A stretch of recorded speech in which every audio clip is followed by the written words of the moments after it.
শুভেচ্ছা নেবেন বন্ধুরা। লক্ষ্মীজি স্টুডিওর ধারাবাহিক আয়োজনে আজ পাঠ করছি শরৎচন্দ্র চট্টোপাধ্যায়ের উপন্যাস শ্রীকান্ত। আজ থাকছে শ্রীকান্ত উপন্যাসের প্রথম পর্ব।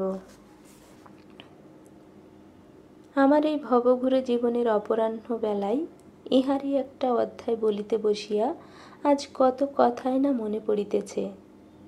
ছেলেবেলা হইতে এমনই করিয়াই তো বুড়ো হইলাম। আত্মীয় অনাত্মীয় সকলের মুখে শুধু একটানা ছি ছি ছি শুনিয়া শুনিয়া নিজেও নিজের জীবনটাকে একটা মস্ত ছি ছি ছি ছাড়া আর কিছুই ভাবিতে পারি নাই।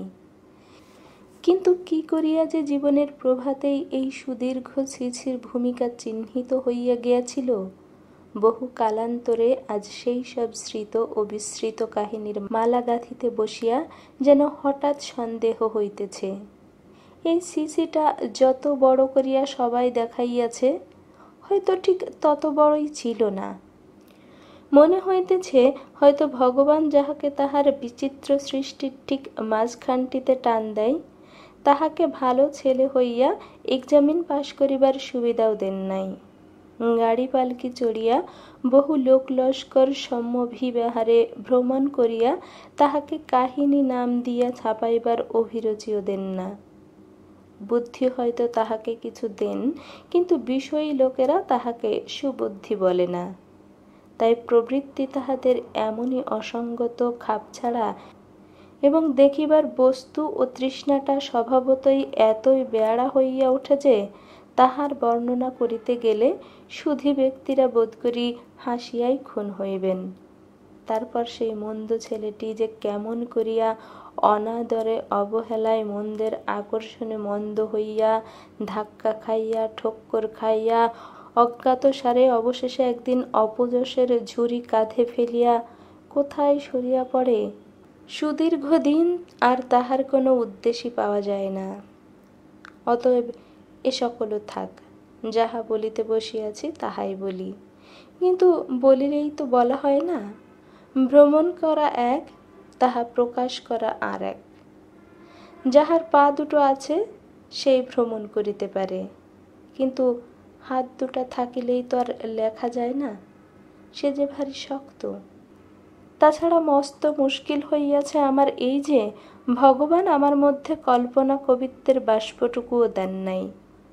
এই দুটো পোড়া চোখ দিয়া আমি যা কিছু দেখি ঠিক তাহাই দেখি, গাছকে ঠিক গাছই দেখি, পাহাড় পর্বতকে পাহাড় পর্বতই দেখি।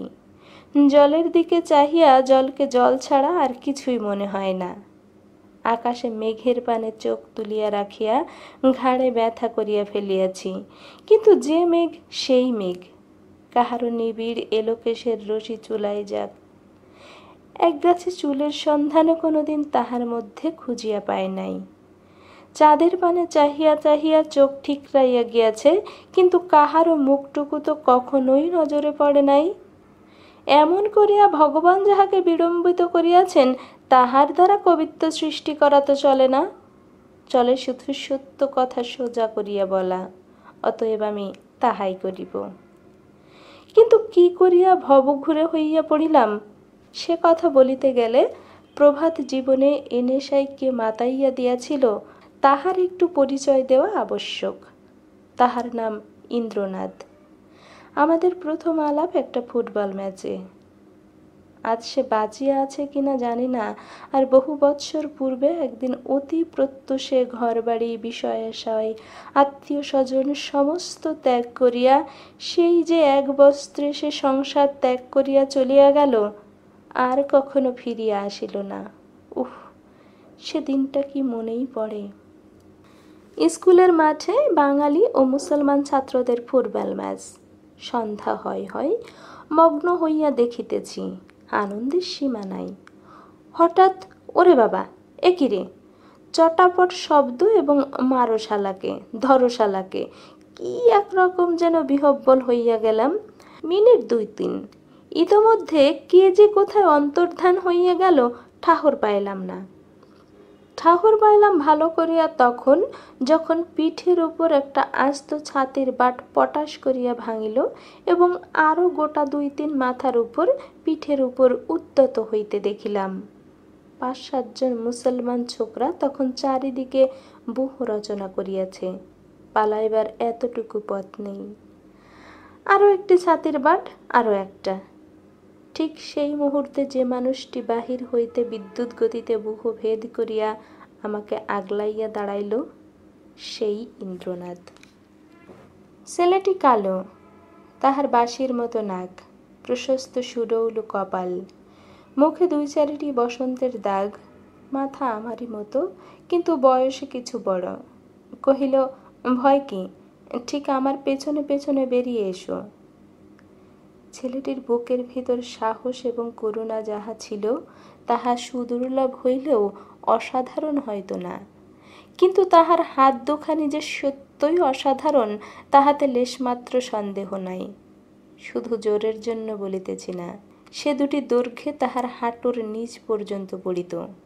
ইহার পরম সুবিধা এই যে ব্যক্তি জানিত না, তাহার কশ্চিনকালেও এ আশঙ্কা মনে উদয় হইতে পারে না যে বিবাদের সময় ওই খাটো মানুষটি অকস্মাৎ হাত 3 লম্বা একটা হাত বাহির করিয়া তাহার নাকের উপর এই আন্দাজের মুষ্টাঘাত করিবে।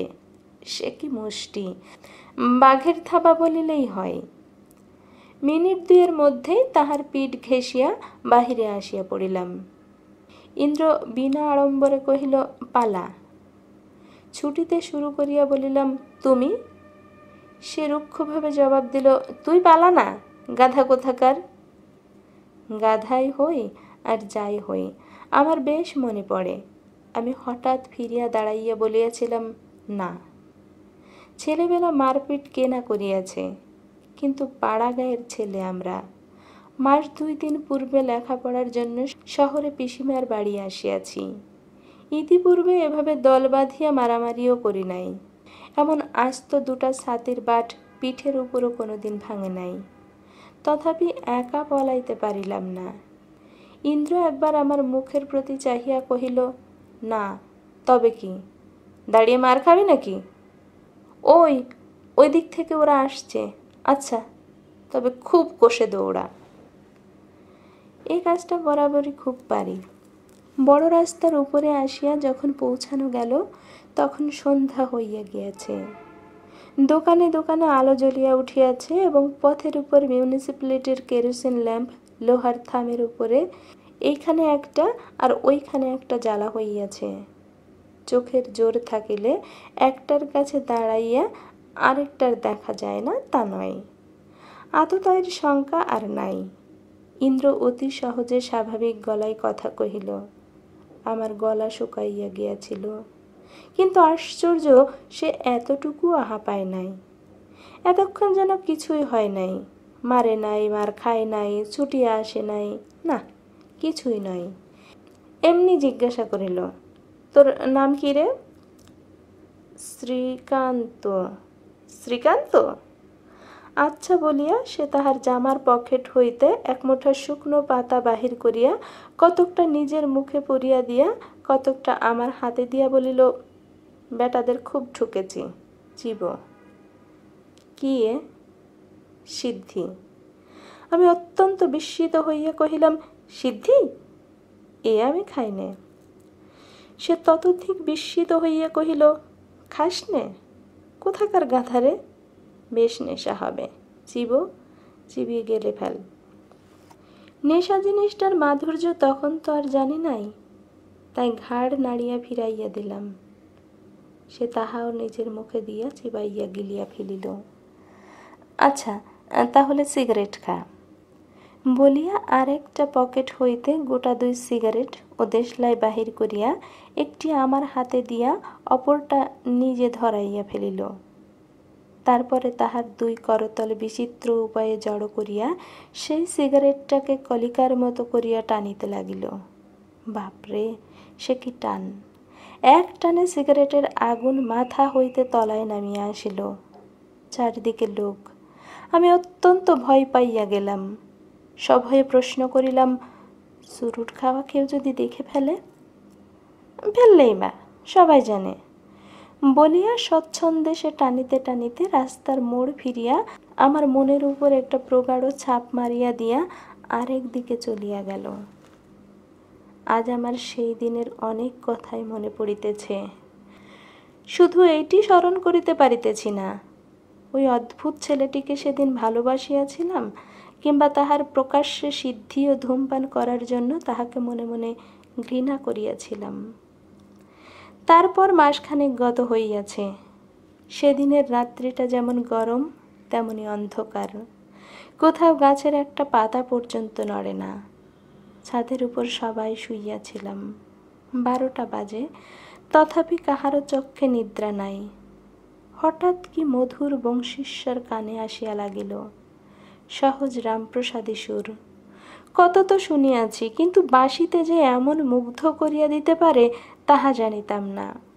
বাড়ির পূর্ব দক্ষিণ কোণে একটা প্রকাণ্ড আম কাঁঠালের বাগান, ভাগের বাগান, অতএব কেহ খোঁজ খবর লইত না। সমস্ত নিবিড় জঙ্গলে পরিণত হইয়া গিয়াছিল।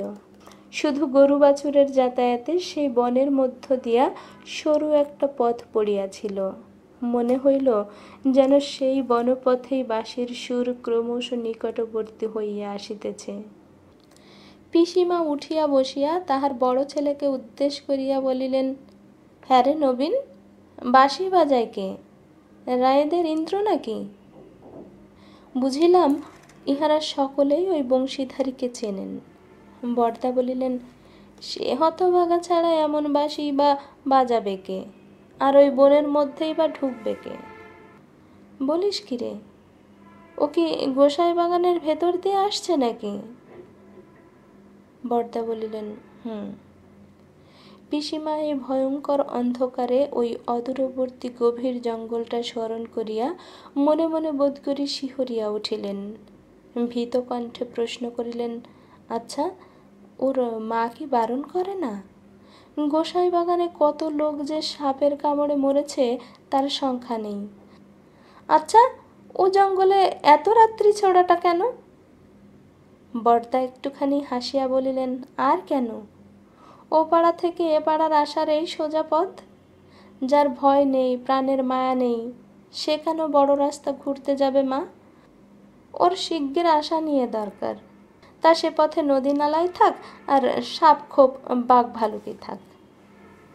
ধন্যী ছেলে, বলিয়া পিসিমা একটা নিঃশ্বাস ফেলিয়া চুপ করিলেন।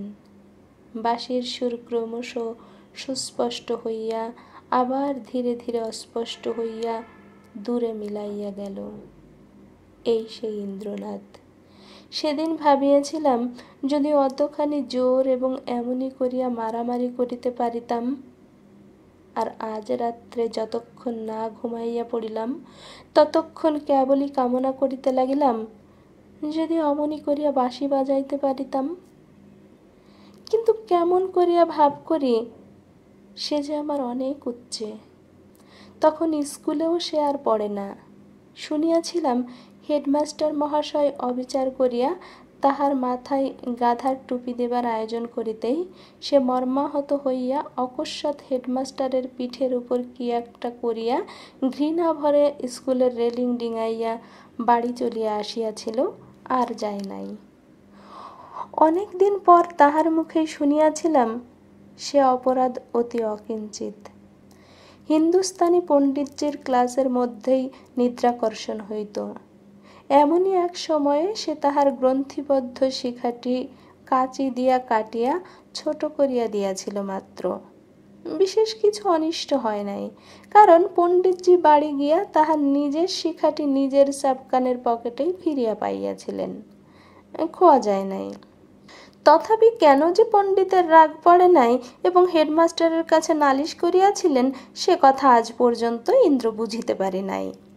সেটা পারে নাই, কিন্তু এটা সে ঠিক বুঝিয়াছিল যে স্কুল হইতে রেলিং ডিঙাইয়া বাড়ি আসিবার পথ প্রস্তুত করিয়া লইলে তথায় ফিরিয়া যাইবার পথ গেটের ভিতর দিয়া আর প্রায় খোলাই থাকে না। কিন্তু খোলা ছিল কি ছিল না, এ দেখিবার শখও তাহার আদৌ ছিল না। এমনকি মাথার উপর 10-20 জন অভিভাবক থাকা সত্ত্বেও কোনো মতেই আর তাহার মুখ বিদ্যালয়ের অভিমুখে ফিরাইতে সক্ষম হইল না। ইন্দ্র কলম ফেলিয়া দিয়া নৌকার দাঁড় হাতে তুলিল। তখন হইতে সে সারাদিন গঙ্গায় নৌকার উপর। হঠাৎ হয়তো একদিন সে পশ্চিমের গঙ্গার একটানা স্রোতে পানসি ভাসাইয়া দিয়া হাল ধরিয়া চুপ করিয়া বসিয়া রহিল। 10-15 দিন আর তাহার কোনো উদ্দেশ্যই পাওয়া গেল না। এমনই একদিন উদ্দেশ্যবিহীন ভাসিয়া যাওয়ার মুখেই তাহার সহিত আমার একান্ত বাঞ্ছিত মিলনের গ্রন্থি সুদৃঢ় হইবার অবকাশ ঘটিয়াছিল। তাই এত কথা আমার বলা। কিন্তু যাহারা আমাকে জানে তাহারা বলিবে, তোমার তো এ সাজা নাই বাপু। গরিবের ছেলে, লেখাপড়া শিখিতে গ্রাম ছাড়িয়া পরের বাড়িতে আসিয়াছিলে, তাহার সহিত তুমি মিশিলেই বা কেন, এবং মিশিবার জন্য এত ব্যাকুল হইলেই বা কেন? তা না হইলে তো আজ তোমার।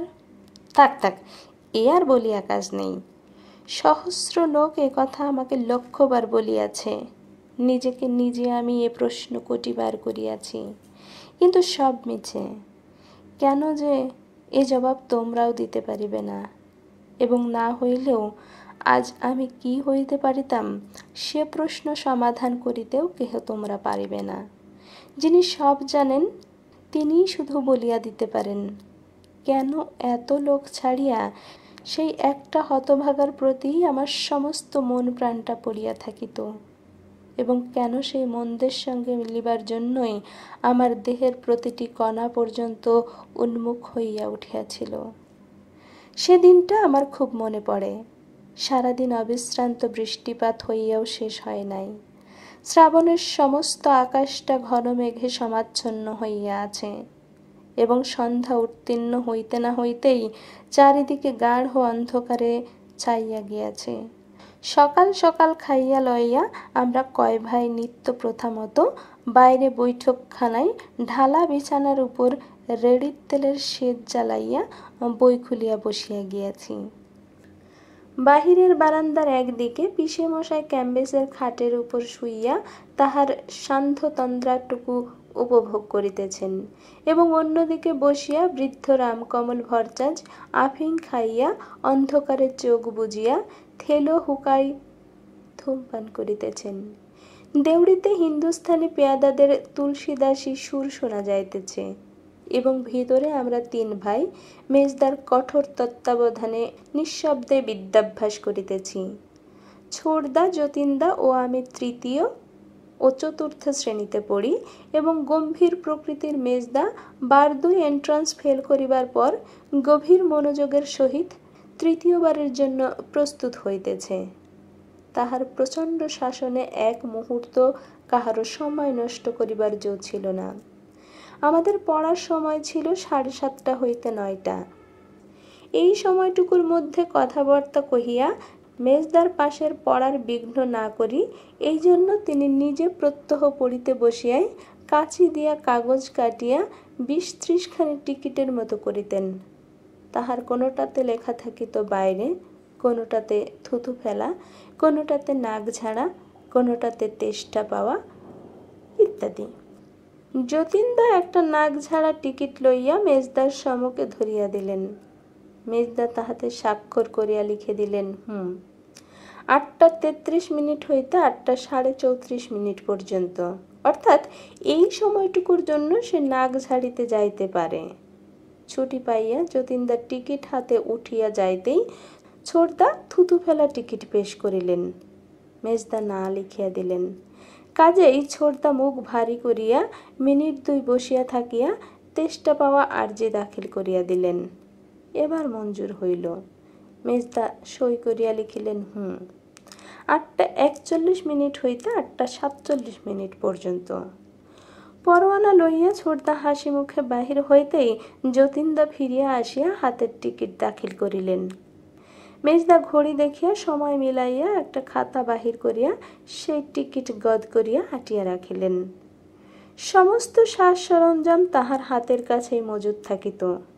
সপ্তাহ পরে এইসব টিকিটের সমস্ত ধরিয়া কৈফিয়ত তলব করা হইত। সপ্তাহ পরে এইসব টিকিটের সময় ধরিয়া কৈফিয়ত তলব করা হইত। এইরূপে মেজদার অত্যন্ত সতর্কতায় এবং সুশৃঙ্খলায় আমাদের এবং তাহার নিজের কাহারও এতটুকু সময় নষ্ট হইতে পারিত না। প্রত্যহ এই 1.5 ঘণ্টা কাল অতিশয় বিদ্যাভ্যাস করিয়া রাত্রি 9টার সময় আমরা যখন বাড়ির ভেতরে শুইতে আসিতাম, তখন মা সরস্বতী ঘরের চৌকাঠ পর্যন্ত আমাদিগকে আগাইয়া দিয়া যাইতেন এবং পরদিন স্কুলে ক্লাসের মধ্যে যে সকল সম্মান সৌভাগ্য লাভ করিয়া ঘরে ফিরিতাম, সে তো আপনারা বুঝিতেই পারিতেছেন। কিন্তু মেজদার দুর্ভাগ্য, তাহার নির্বোধ পরীক্ষকগুলো তাহাকে কোনোদিন চিনিতেই পারিল না। নিজের এবং পরের বিদ্যাশিক্ষার প্রতি এরূপ প্রবল অনুরাগ, সময়ের মূল্য সম্বন্ধে এমন সূক্ষ্ম দায়িত্ববোধ থাকা সত্ত্বেও তাহাকে বারংবার ফেল করিয়াই দিতে লাগিল। ইহাই অদৃষ্টের অন্ধবিচার। যাক, এখন আর সে দুঃখ জানাইয়া কি করিব।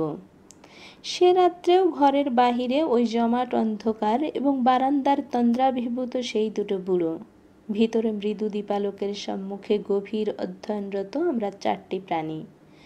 ছোটদা ফিরিয়া আসায় তৃষ্ণায় আমার একেবারে বুক ফাটিয়া যাইতে লাগিল। কাজেই টিকিট পেশ করিয়া উন্মুখ হইয়া রহিলাম। মেজদা তাহার সেই টিকিটাটা খাতার উপর ঝুঁকিয়া পড়িয়া পরীক্ষা করতে লাগিলেন তৃষ্ণা পাওয়াটা আমার আইনসঙ্গত কিনা, অর্থাৎ কাল পরশু কি পরিমাণ জল খাইয়াছিলাম। অকস্মাৎ আমার পিঠের কাছে একটা হুম শব্দ এবং সঙ্গে সঙ্গে ছোটদা ও যতীনদার সমবেত আর্তকণ্ঠের গগনভেদী রই রই চিৎকার। ওরে বাবারে, খেয়ে ফেলল রে! কিসে ইহাদিগকে খাইয়া ফেলিল আমি ঘাড় ফিরাইয়া দেখিবার পূর্বেই মেজদা মুখ তুলিয়া একটা বিকট শব্দ করিয়া বিদ্যুৎ বেগে তাহার 2 পা সম্মুখে ছড়াইয়া দিয়া সেজ উল্টাইয়া দিলেন। তখন সেই অন্ধকারের মধ্যে যেন দক্ষ যজ্ঞ বাঁধিয়া গেল। মেজদার ছিল পিঠের ব্যামো। তিনি সেই যে আ করিয়া প্রদীপ উল্টাইয়া চিত হইয়া পড়িলেন, আর খাড়া হইলেন না। ঠেলাঠেলি করিয়া বাহির হইতেই দেখি পিসে মশাই তার 2 ছেলেকে বগলে চাপিয়া ধরিয়া তাহাদের অপেক্ষাও তেজে চেঁচাইয়া বাড়ি ফাটাইয়া ফেলিতেছেন। এ যেন 3 বাপ বেটার কে কতখানি হাঁ করিতে পারে তারই লড়াই চলিতেছে। এই সুযোগে একটা চোর নাকি ছুটিয়া পলাইতেছিল। দেউড়ির সিপাইরা তাহাকে ধরিয়া ফেলিয়াছে। পিসে মশাই প্রচণ্ড চিৎকারে হুকুম দিতেছেন, আরো মারো, শালাকে মার ডালো ইত্যাদি। মুহূর্তকালের মধ্যে আলোয় চাকর বাকরে ও পাশের লোকজনে ওঠান পরিপূর্ণ হইয়া গেল। দারোয়ান চোরকে মারিতে মারিতে আধমরা করিয়া টানিয়া আলোর সম্মুখে ধাক্কা দিয়া ফেলিয়া দিল। তখন চোরের মুখ দেখিয়া বাড়ি শুদ্ধ লোকের মুখ শুকাইয়া গেল। এই যে ভট্টাচার্য মশাই! তখন কেহ বা জল, কেহ বা পাখার বাতাস, কেহ বা তাহার চোখে মুখে হাত বোলাইয়া দেয়। ওদিকে ঘরের ভেতরে মেজদাকে লইয়া সেই ব্যাপার। পাখার বাতাস ও জলের ঝাপটায় রামকমল প্রকৃতস্থ হইয়া ফোপাইয়া ফোপাইয়া কাঁদিয়া উঠিলে সবাই প্রশ্ন করিতে লাগিল, আপনি অমন করে ছুটছিলেন কেন?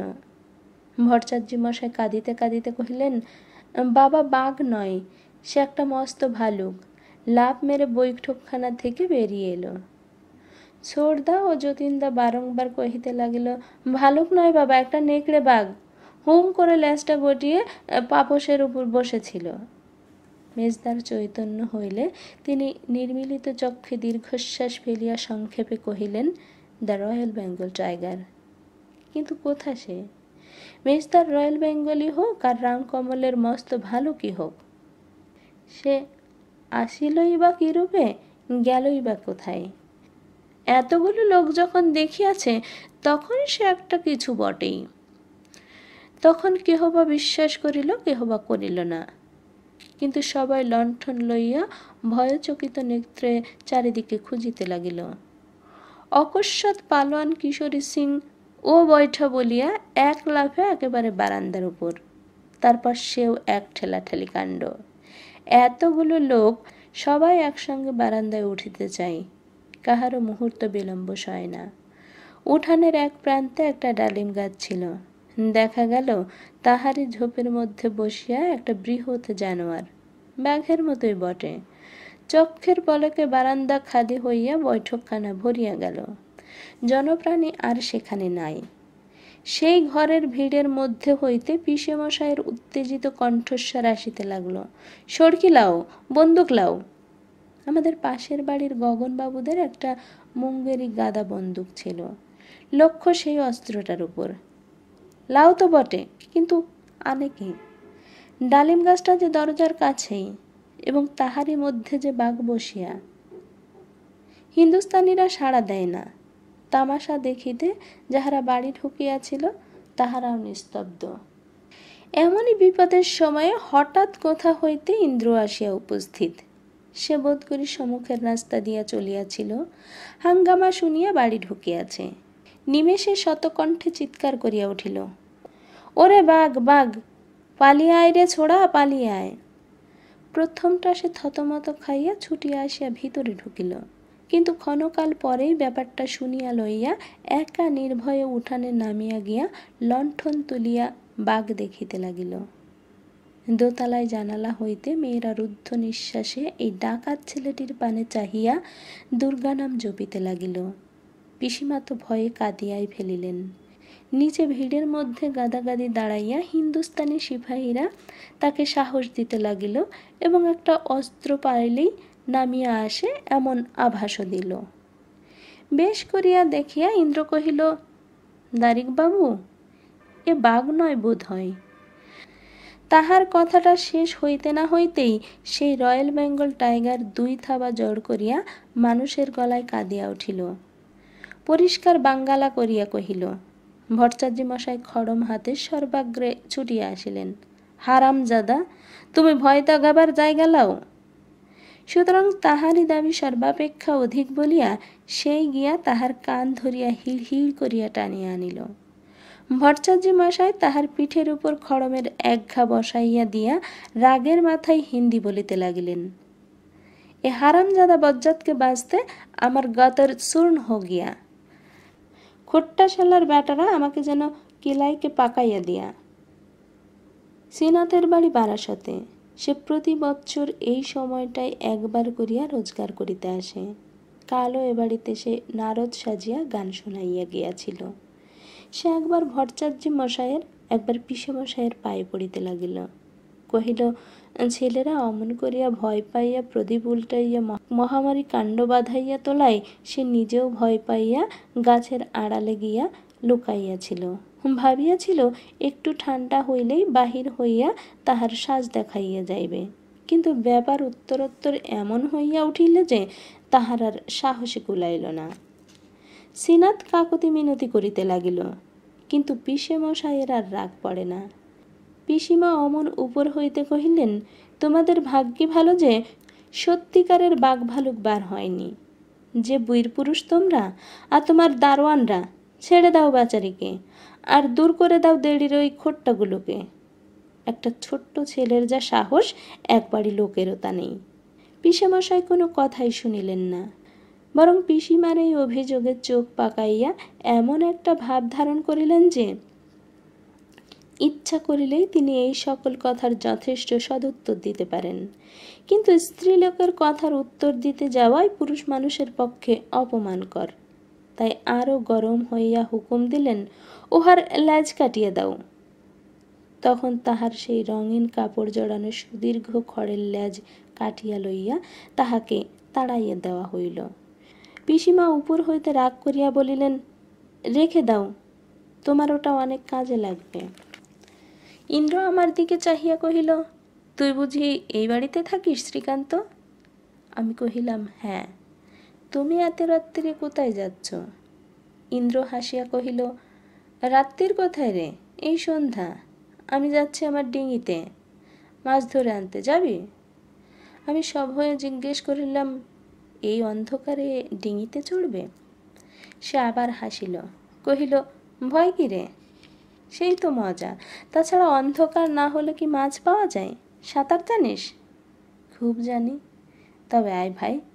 বলিয়া সে আমার একটা হাত ধরিল। কহিল, আমি একলা এত স্রোতে ওজন বাইতে পারি না, একজন কাউকে খুঁজি যে ভয় পায় না। আমি আর কথা কহিলাম না, তাহার হাত ধরিয়া নিঃশব্দে রাস্তার উপর আসিয়া উপস্থিত হইলাম। প্রথমটা আমার নিজেরই যেন বিশ্বাস হইল না, আমি সত্যি এই রাত্রে নৌকায় চলিয়াছি। কারণ যে আহ্বানে এই স্তব্ধ নিবিড় নিশীতে এই বাড়ির সমস্ত কঠিন শাসনপাশ তুচ্ছ করিয়া দিয়া একাকী বাহির হইয়া আসিয়াছি, সে যে কত বড় আকর্ষণ তাহা তখন বিচার করিয়া দেখিবার আমার সাধ্যই ছিল না। অনতিকাল পরে গোসাই বাগানের সেই ভয়ঙ্কর বনপথের সম্মুখে আসিয়া উপস্থিত হইলাম এবং ইন্দ্রকে অনুসরণ করিয়া স্বপ্নাবিষ্টের মতো তাহা অতিক্রম করিয়া গঙ্গার তীরে আসিয়া দাঁড়াইলাম। খাড়া কাকড়ের পথ, মাথার উপর একটা বহু প্রাচীন অশ্ববৃক্ষ মূর্তিমান অন্ধকারের মতো নীরবে দাঁড়াইয়া আছে এবং তাহারই প্রায় 30 হাত নিচে সূচিভেদ্য আধার তলে পরিপূর্ণ বর্ষার গভীর জলস্রোত ধাক্কা খাইয়া আবর্ত রচিয়া উদ্যম হইয়া ছুটিয়াছে। দেখিলাম সেইখানে ইন্দ্রের ক্ষুদ্র তরিখানি বাঁধা আছে। উপর হইতে মনে হইল সেই সুতীব্র জলধারার মুখে একখানি ছোট মোচার খোলা যেন নিরন্তর কেবলই আছাড় খাইয়া মরিতেছে। আমি নিজেও নিতান্ত ভীরু ছিলাম না, কিন্তু ইন্দ্র যখন উপর হইতে নিচে এক গাছি রজ্জু দেখাইয়া কহিল, ডিঙির এই দড়ি ধরে পা টিপে টিপে নেমে যা, সাবধানে নাবিস, পিছলে পড়ে গেলে আর তোকে খুঁজে পাওয়া যাবে না, তখন যথার্থই আমার বুক কাঁপিয়া উঠিল। মনে হইল ইহা অসম্ভব, কিন্তু তথাপি আমার তো দড়ি অবলম্বন আছে, কিন্তু তুমি? সে কহিল, তুই নেবে গেলেই আমি দড়ি খুলে নিয়ে নামব, ভয় নেই, আমার নেমে যাবার অনেক ঘাসের শিকড় ঝুলে আছে। আর কথা না কহিয়া আমি দড়িতে ভর দিয়া অনেক যত্নে অনেক দুঃখের নিচে আসিয়া নৌকায় বসিলাম। তখন দড়ি খুলিয়া দিয়া ইন্দ্র ঝুলিয়া পড়িল। সে যে কি অবলম্বন করিয়া নামিতে লাগিল তাহা আজও আমি জানি না। ভয়ে বুকের ভেতরটা এমনই ঢিপঢিপ করিতে লাগিল যে তাহার পানে চাহিতেই পারিলাম না। মেনের 2-3 কাল বিপুল জলধারার মত্ত গর্জন ছাড়া কোনো শব্দ মাত্র নাই। হঠাৎ ছোট্ট একটুখানি হাসির শব্দে চকিত হইয়া মুখ ফিরাইয়া দেখি ইন্দ্র 2 হাত দিয়া নৌকা সজোরে ঠেলিয়া দিয়া লাফাইয়া চড়িয়া বসিল। ক্ষুদ্র তরী তীব্র একটা পাক খাইয়া নক্ষত্র বেগে ভাসিয়া চলিয়া গেল। এই ছিল শ্রীকান্ত উপন্যাসের প্রথম পর্ব। কে কোথা থেকে শুনছেন এবং পর্বটি কেমন লাগলো তা জানাতে ভুলবেন না। এই উপন্যাসের আগামী পর্বগুলোর লিঙ্ক এই ভিডিও ডেসক্রিপশন বক্সে পেয়ে যাবেন। আগামী পর্বগুলো মিস করতে না চাইলে চ্যানেলটি সাবস্ক্রাইব করে সাথেই থাকুন। ধন্যবাদ।